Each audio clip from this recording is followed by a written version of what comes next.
இப்போதான் ஒரு காரசார விவாதம் நடந்துச்சுன்னு சொல்றாங்க. டைரக்ட் டு டைரக்ட் வந்து மோடி அவ்வளோ அட்டாக் பண்ணி பேசினாரு. 10 வருஷத்துல ஒரு பார்லிமெண்ட்டுக்கு அவர் வந்தது கிடையாது. ஏதோ வேற வழி இல்லாம இந்த தடவை ஏதோ துணிஞ்சு தைரியமா வந்து உள்ள உக்காந்து அவரை இந்த கிளி கிழிச்சு சட்டை பேண்டெல்லாம் கிழிச்சு நிர்வாணமா நிக்க வச்சா நாளைக்கு மறுபடியும் வருவார் பார்லிமெண்ட்டுக்கு. முக்கால்வாசி நேரம் ஏதோ ஒரு பிளேன் ஏறி இருப்பார், ஏதோ வெளிநாட்டு கிளம்பிட்டு பிரைம் மினிஸ்டர் வந்து பார்லிமெண்ட்டுக்கு வரல நீங்க ஆள் மாத்தி ஆள் கத்துனா என்ன அர்த்தம்?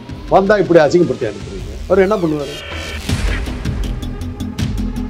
அந்த ஓம் பிர்லா பார்த்து அப்படியே பேயறிஞ்ச மாதிரி வாழ்ந்துங்க. அந்த வழக்கண்ணை குடிச்ச மாதிரி நீ படுத்த பாடு என்ன கொஞ்சமாக பொண்ணு 60 கேஸு 2 வருஷம் ஜெயில் தண்டனை, என்னுடைய அரசாங்கம் கொடுத்த வீட்டை பிடுங்கிக்கிட்டு அமலாக்கத்துறையை விட்டு 55 மணி நேரம் என்ன கேள்வி கேட்க வச்சேன் அப்படின்னும் போது மோடியை காட்டுறாங்க. ஒருவேளை நாம எதிர்கட்சி ஆகிட்டா இதெல்லாம் நமக்கு நடக்குமோங்கிற பயத்தில் அப்படியே பேழ்ந்துக்கிட்டு அப்படியே நடுங்கிட்டு உட்காந்துருக்காரு. ஐயோ,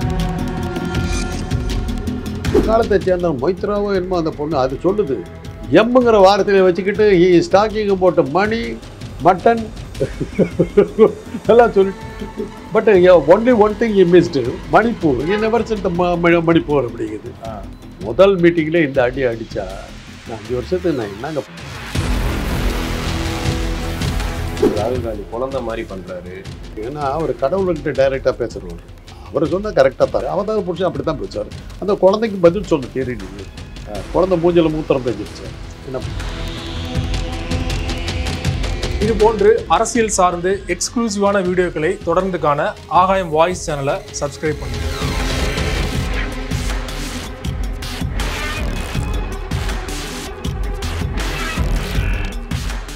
இவ்வளவு நாள் வந்து ராகுல் காந்தி பேசியிருக்காரு, நிறைய விஷயங்களை வந்து சொல்லியிருக்காரு. பட் இப்போதான் ஒரு காரசார விவாதம் நடந்துச்சுன்னு சொல்றாங்க. டைரக்ட் டு டைரக்ட் வந்து மோடி அவ்வளோ அட்டாக் பண்ணி பேசினாரு. அவர் பேச்சில் நீங்க கவனிச்ச விஷயங்கள் என்ன சார்? முழு பேச்சையும் கவனிக்க வேண்டியதாக போச்சு. ஹிந்தியில் பேசுகிற சில இடங்கள் தான் நமக்கு புரியாமல் போச்சு ஒழிய. ஓகே, மற்றபடி நம்ம ஒரே ஒன்று தான் நான் சொன்னேன். ஒரு சேட்டலைட் டிவியில் கேட்டாங்க, ராகுல் காந்தி கொஞ்சம் இறக்கத்தோடு இருந்துருக்கலாம் அப்படின்னு.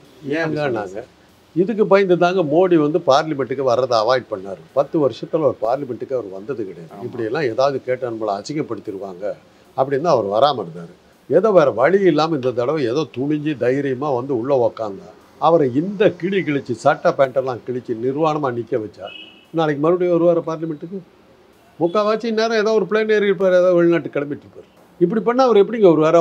அப்புறம் வந்து பிரைம் மினிஸ்டர் வந்து பார்லிமெண்ட்டுக்கு வரல நீங்கள் ஆள் மாற்றி ஆள் கத்துனா என்ன அர்த்தம்? வந்தால் இப்படி அசிங்கப்படுத்தி அனுப்புறீங்க, அவர் என்ன பண்ணுவார்? அவர் அசிங்கப்படுத்தி இருந்தாலும் பரவாயில்ல. அந்த ஓம் பிர்லா பார்த்து அவர் அப்படியே பேயறிஞ்ச மாதிரி வாழ்ந்துங்க. அந்த வழக்கண்ணை குடிச்ச மாதிரி நீ படுத்த பாடு என்ன கொஞ்சமாக பொண்ணு 60 கேஸு 2 வருஷம் ஜெயில் தண்டனை, என்னுடைய அரசாங்கம் கொடுத்த வீட்டை பிடுங்கிக்கிட்டு அமலாக்கத்துறையை விட்டு 55 மணி நேரம் என்ன கேள்வி கேட்க வச்சேன் அப்படின்னும் போது மோடியை காட்டுறாங்க. ஒருவேளை நாம எதிர்கட்சி ஆகிட்டா இதெல்லாம் நமக்கு நடக்குமோங்கிற பயத்தில் அப்படியே பேழ்ந்துக்கிட்டு அப்படியே நடுங்கிக்கிட்டு உட்காந்துருக்காரு. ஐயோ, இதெல்லாம் பண்ணிவிடுவானா இந்த ஆள் திருப்பி? ஓகே, இவ்வளவு நடந்தது. அதனால தாங்க அவங்க வந்து பார்லிமெண்ட்டே வேண்டான்னாங்க. வராமையே எல்லாம் பண்ணிக்கிட்டு இருந்தாங்க, மாட்டிக்கிட்டாங்க. அதுவும் அந்த வங்காளத்தை சேர்ந்த மொய்த்ராவோ என்னமோ அந்த பொண்ணு அது சொல்லுது, எம்முங்கிற வாரத்தில் வச்சுக்கிட்டு ஸ்டாக்கிங் போட்டு மணி மட்டன் எல்லாம் சொல்லிட்டு but only one thing you missed Manipur. Never sent Manipur அப்படிங்குது. ஒரு சின்ன பொண்ணுங்க சொல்லுது, என்னை வந்து டிஸ்மிஸ் பண்ண என்னை ஒருத்தையும் டிஸ்மிஸ் பண்ணதுக்கு அந்த ஏரியாவில் எலெக்ஷன் நின்று 75 பாஜக தோத்தான் அப்படின்ச்சு. இப்போ நான் வந்து முன்னாடி உட்காந்துருக்கேன், எங்கே வச்சுக்கோ மூஞ்சான்னு கேட்டுச்சு. ஓம் பிர்லா என்ன பண்ணுறதுன்னு தெரியாமல் அதை எல்லாருமே கேட்டாங்க. எந்த ராகுல் காந்திக்கு 2 வருஷத்தை உள்ள தள்ளுன்னு போனியோ அந்த ராகுல் காந்திக்கு கை குலுக்கி நிற்க வேண்டியதான் நிற்கிற. இதை விட உனக்கு மானக்கேடு என்ன இருக்குதுன்னு கேட்குறாங்க. என்ன பண்ணுறது? 5 வருஷம் நாடாளுமன்றத்தில் அவங்க ஆட்சியில் இருப்பாங்களாங்கிற சந்தேகமும் வந்துருச்சு. யார் இருக்காங்களோ இல்லையோ மோடி இருக்க மாட்டாருங்கிறது உறுதியாயிடுச்சு. அது மாத்திரம் உறுதியாயிடுச்சு. அவரை வீட்டுக்கு அமைச்சிருவாங்க. சபாநாயகரோட ரியாக்ஷன் வந்து இப்போ மீமா மாறிட்டு இருக்கு. எதிர்கட்சியை பார்க்கும்போது அப்படியே கோவமாகவும், ஆளுங்கட்சியை பார்க்கும்போது அப்படியே சிரிச்சுக்கிட்டும் உட்காந்துருந்தாரு. அது பெரிய மீமாவே மாறிடுச்சு. அதோட ராகுல் காந்தி சுட்டி காட்டி சொன்னார், என்கிட்ட கை கொடுக்கும் போது அப்படியே நெஞ்ச நிமித்திட்டு இருக்கீங்க, அவர்கிட்ட இருக்கும்போது ஏன் குனிஞ்சிருக்கீங்கன்னு சொல்லி கேட்டார். உங்கள் கருத்து என்ன சார்? அதான் அவர் முதலாளி உள்ள போடுமா? எதிர்கட்சிக்காரர் வந்து நாடாளுமன்ற உறுப்பினர்கள், ஆளுங்கட்சிக்காரர் இவருடைய முதலாளிங்க. முதலாளியை பார்த்தா அவர் வணங்கித்தானே ஆகணும். அதை போய் எப்படி நீங்கள் தப்பு சொல்ல முடியும்? ராகுல் காந்தி கை கொடுக்கும்போது நேராக நின்று கொடுத்தாரு, அரசியல்வாதின்னு கொடுத்தாரு. மோடி வர்றாரு, முதலாளிங்க, குடிஞ்சுதானே ஆகணும். சபாநாயகர் சார் அதைத்தான் ராகுல் காந்தி சொன்ன பிறகு அவர் ஞாபகம், நம்ம சபாநாயகர் இல்லை, நம்ம இப்படி இருக்கக்கூடாது இல்லை, You are the leader of the house. When you enter, all of us should stand and give respect to you. And you are bowing. And you are losing your credibility. You are insulting your post. அப்படின்னா பதில் இல்லை. உங்க மாதிரி அவருடைய ஆதரவு ஊடகங்களால் கூட பேச முடியலையே, அவங்களால பதில் சொல்ல முடியலையே. முதல் மீட்டிங்கில் இந்த அடி அடித்தா 5 வருஷத்துக்கு நான் என்னங்க பண்ணுவேன்? இல்லை, அதுதான் மோடி பதில் கூட சொன்னாரே சார். வந்து ராகுல் காந்தி குழந்தை மாதிரி பண்ணுறாரு, இந்த பக்கம் பார்த்து சிரிக்கிறாரு, திடீர்னு கட்டி பிடிப்பாரு, திடீர்னு கோவமாக பேசுவார், அவர் பண்ணுறதெல்லாம் பார்க்கும்போது குழந்தை மாதிரி இருக்குன்னு சொல்கிறாரே சார். அதான் நமக்கு அது தெரியும். ஏன்னா அவர் கடவுள்கிட்ட டைரெக்டாக பேசுகிறவர். அவர் சொன்னால் கரெக்டாக தான் இருக்குது. அதையும் ராகுல் காந்தி சொன்னார். நீ கடவுள்கிட்ட டைரக்டர், நான் ஆஃப்டர் ஆல் பிறந்து செத்து போகிற ஆள், நீ நீ பயாலஜிக்கலாக பிறந்தவங்க, அப்பா அம்மாவுக்கு பிறந்தவங்க, நீ அவதார புருஷன் இல்லைன்னாரு. அவதார புருஷன் அப்படி தான் பேசுவார். அந்த குழந்தைக்கு பதில் சொல்ல தெரியலையே, குழந்தை மூஞ்சில் மூத்திரம் பேஞ்சிருச்சு, என்ன பண்ணுறது? இப்போ ராகுல் காந்தியோட இந்த ஸ்பீச் பார்த்தோம் சார். அவரோட கேள்வி கேட்குறது, இந்த விஷயங்கள் எல்லாத்தையும் அடுக்கடுக்காக பண்ணது. அதில் ஒன்று சிவனோட ஃபோட்டோ காமிச்சு ஒரு விஷயம் பண்ணார். அதை வந்து இவங்க பாஜக சைட்லேருந்து இப்போ ராமர்னு எங்களை சொன்னீங்க, இப்போ அவரும் கையில் சிவனை தானே தூக்கியிருக்காருன்னு சொல்கிறாங்க. ஏன் கையில் சிவனை வச்சு அதை ஏன் பண்ணாருன்னு நினைக்கிறீங்க? அது கூட ஒரு அடுத்தது சொன்னார். ஹிந்துன்னா நீ என்ன பெரிய அத்தாரிட்டியா, நீ தான் ஹிந்துன்னு நினச்சிக்கிட்டு இருக்கியான்னு கேட்டார். நாங்கள் ஹிந்து இல்லையான்னாரு. அவ்வளோதான் பாயிண்ட்டு. அவ்வளோதான். இல்லை, அதுக்கு சிவன் ஏன் பர்டிகுலராக இருக்குது? சிவன் வந்து இந்துக்களால் சொல்லப்படாத கடவுள், வேதத்தில் இல்லாத கடவுள். ஜெய் ஜெகநாத்னு இறங்கி வர ஆரம்பிச்சுட்டாரு. ஜெய் ஸ்ரீராமனுட்டு இருந்த ஆள் இன்னைக்கு ஜெய் ஜெகநாத்னு இறங்கி போயிட்டு இருக்கிறார். ஜெகநாத் வந்து விஷ்ணு தான். ஓகே, அவ இறங்கி வந்துக்கிட்டு இருக்கிற கடவுளை மாற்றிட்டேன். ஏன்னா ராம உன்னை கை விட்டுட்டான், நீ ஜெகநாத்துக்கிட்ட போயிட்ட. அதை தான் வெங்கடேசன் எம்பி சொன்னார். ராமன் கை விட்டுட்டா ராமனே ராமகிட்ட தோற்று போனால் ராமனே கை விட்டு போகிற ஆள் நீ அப்படின்னார் பார்லிமெண்ட்டில் சொன்னார். சிவனை ஏன் காட்டினார்னா, சிவன் வந்து அழிக்கும் கடவுள்னு சொல்லி இவனுக்கு கிரியேட் பண்ணிட்டாங்க. படைப்பு கடவுள் வந்து பிரம்மா, காக்கும் கடவுள் வந்து விஷ்ணு, அழிக்கும் கடவுள் வந்து இதுன்னு சொல்லிட்டு இவரை இறக்கி விட பார்த்தானுங்க.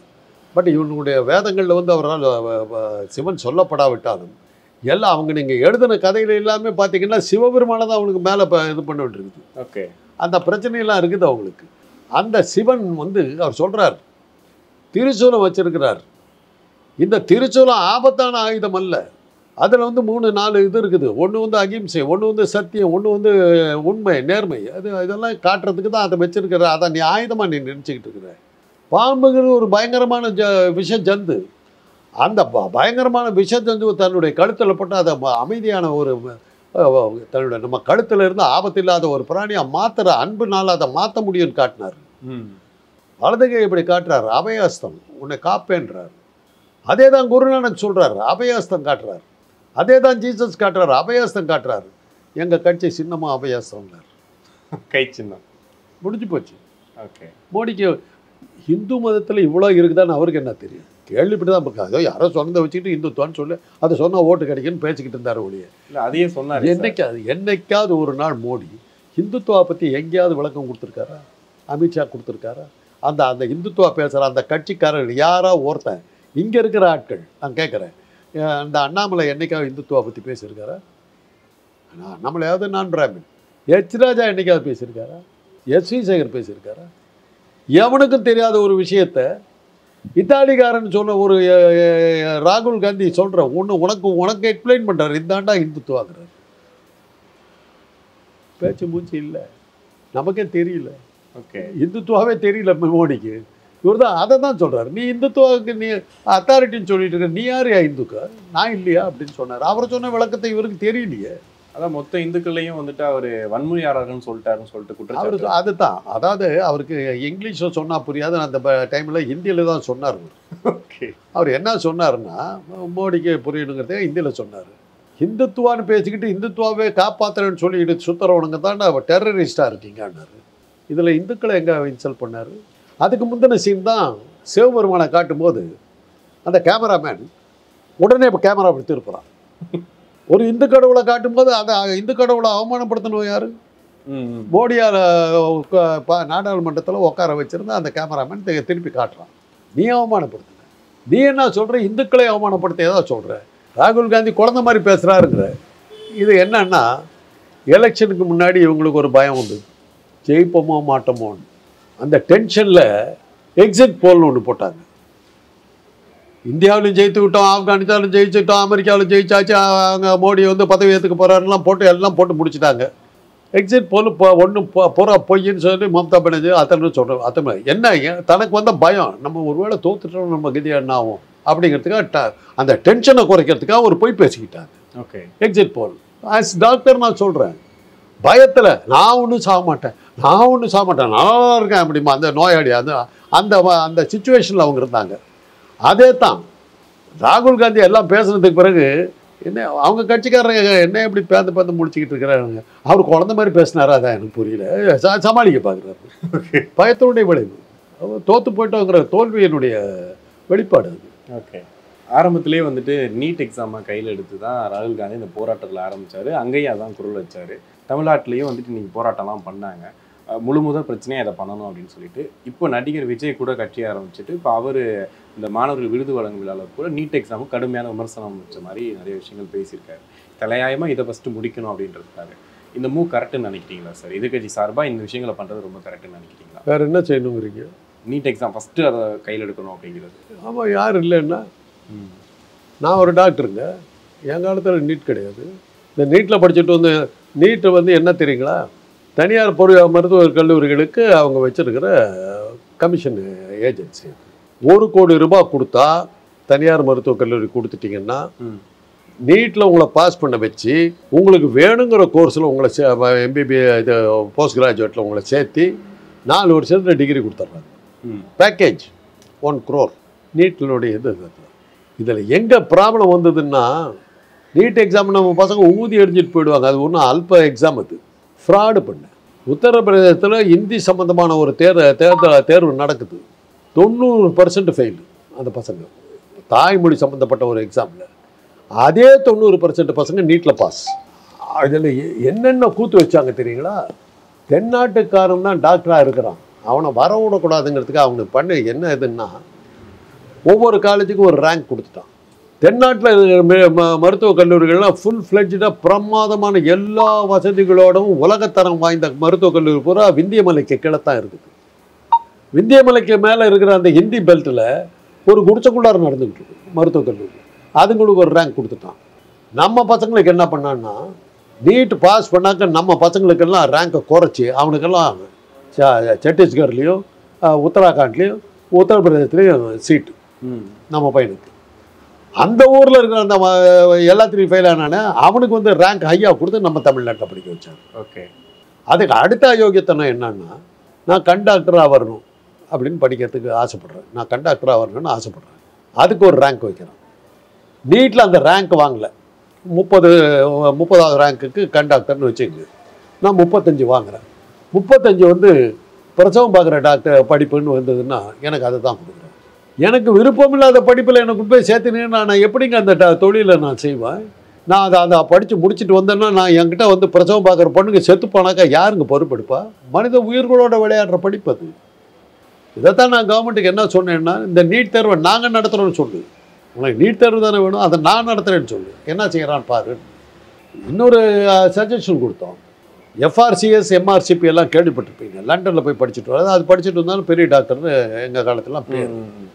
அந்த இங்கிலாந்து என்ன பண்ணிச்சு, இந்தியாவில் படிச்சுட்டு வர MBBS மாணவர்களுக்கு FRCS சீட்டெல்லாம் கொடுக்க முடியாதுன்னு நடுமத்தில். உடனே அந்த நேரத்தில் என்ன பண்ணாங்க, DNBன்னு ஒரு கோர்ஸ் ஆரம்பித்தாங்க, டிப்ளமா நேஷ்னல் போர்டு அப்படின்னு. அது FRCS ஈக்குவல்னு பண்ணாங்க.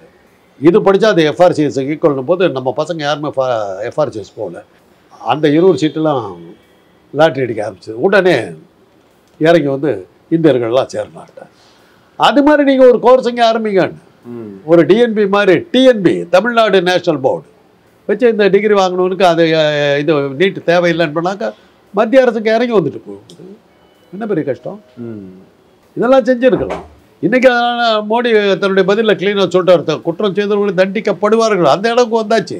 ஆக குற்றம் செய்தவர் ஒத்துக்கிறார், அவர்கள் தண்டிக்கப்படுவார்கள் ஒத்துக்கிறார். ஆக அது தவறுங்கிறது அவரும் அக்செப்ட் பண்ணிட்டார். ஓகே, இதை வந்து ஆதரித்து பேச அந்த அந்த அவங்க கட்சிக்காரருங்க எங்கே பூஜை வச்சுக்குவாங்கன்னு இனிமேல் தான் போய். இப்போ மோடி என்ன பண்ணியிருக்காரு, யசோதா பெண்ணுடைய வாழ்க்கையை வச்சு நீங்கள் என்ன எத்தனை பேரை கேள்வி கேட்டிருக்கீங்க? யசோதா பெண் யாருன்னு தெரியுமா உங்களுக்கு? மோடியோட மனைவியை பேர். 2 தடவை வச்சு முதலமைச்சராக நின்னார். கல்யாணம் ஆகாத பிரம்மச்சாரின்னு பொய் பேசி வந்தார். தேர்தல் ஆணையத்தில் பொய் பேசினார். ஏன் சொல்கிறதுல என்ன பிரச்சனை அவருக்கு? RSS சித்தாந்தத்து பிரகாரம் பிரம்மச்சாரியாக இருக்கிறது ரொம்ப முக்கியம். தான் தீவிர ஆர்எஸ்எஸ்ன்னு காட்டுறதுக்கு எனக்கு கல்யாணம் ஆகலன்னு பொய் பேசி 2 தடவை சீஃப் மினிஸ்டர் ஆனார். அதை தான் கேட்டாங்க. அதை தான் பார்லிமெண்ட்டில் நேற்று முந்தா நாள் பேசும்போது வாயெல்லாம் பொய்யின்னாங்க. அவரால் பதில் சொல்ல முடியல. வாயெல்லாம் பொய். என்ன படிச்சிருக்கேன்னு கேட்டால் தெரியாது. கல்யாணம் ஆகலை பிரம்மச்சாரின்னு பொய் பேசி மதுடியாக இருந்தவன் நீ அப்படின்னு அடித்தா விட்டு வாங்கினாங்க. பதில் சொல்ல முடியல. ஆர்எஸ்எஸ் சித்தாந்த பிரகாரம் பிரம்மச்சாரின்னு காட்டினார். பிரைம் மினிஸ்டர் நிற்கும் போது சொல்ல வேண்டிய கட்டாயம் வந்தது. எனக்கு கல்யாணம் ஆகிடுச்சு, யசோதாப்பன் தான் என்னுடைய மனைவி அப்படின்னு சொல்லி காட்டி. அதுக்கப்புறம் அந்தம்மா ரோட்டில் வந்து தகராறுலாம் பண்ணி, ஏன்னா இவர் வந்து போலீஸ் எல்லாம் போட்டு இந்தம்மா வெளியே வர விடாமல் வீட்டுக்குள்ளார எல்லாம் அடைச்சி வைக்கிற அளவுக்கு கொடுமைகள் பண்ண ஆரம்பித்தார். அந்த மாதிரி ரோட்டில் வந்து உட்காந்துருச்சு. எத்தனை ஊடகங்கள் அதை வெளியே போட்டிங்க? ஓகே, காப்பாற்றுறதுக்கு ட்ரை பண்ணிங்க. இதே தமிழ்நாட்டில் யாராவது பண்ணியிருந்தாங்க விட்டுருப்பீங்களா? விட்டு கிழின்னு கழிச்சிருப்பீங்க. பேசுகிறாங்க இவங்க தான் வந்து, ஏன்னா இப்படி மறைச்சி நிற்கிறவர் தான் நம்முடைய பிரைம் மினிஸ்டர். ஓகே. ஆனால் இதெல்லாம் வந்து அரசியல் என்ன இது வந்து தன்னுடைய பேரை கெடுத்துருன்னு நினச்சாரு. அதையும் தாண்டி தானே நீங்கள் 3 தடவை தேர்ந்தெடுத்தீங்க. அப்புறம் என்ன இருக்குது உங்கள் அரசியல்? கண்டிப்பாக சார், நிறைய விஷயங்கள் பேசணும். உங்கள் நேரத்துக்கு ரொம்ப நன்றி.